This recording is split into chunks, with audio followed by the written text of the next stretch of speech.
আজকে আমি ট্রাই করতে চলেছি ফরচুনের মেক্সিকান সালসা খিচুড়ি। এটার আরও 5টা ফ্লেভার আছে, যেটা আমি এটা যদি ভালো হয় তাহলে সেগুলোর মধ্যে থেকে কয়েকটা ট্রাই করব। এইগুলো হচ্ছে ইনগ্রিডিয়েন্টস।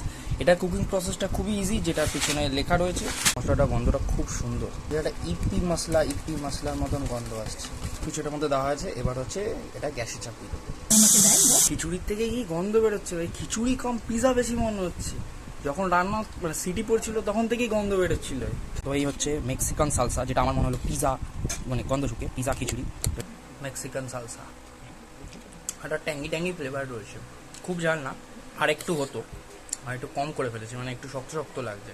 যাদের টক খিচুড়ি খেতে ভালো লাগে এবং পিজার একটা স্মেল আসবে তাদের এটা ভালো লাগবে। বাট আমার ঠিক আছে, 10-এ 6.5-7।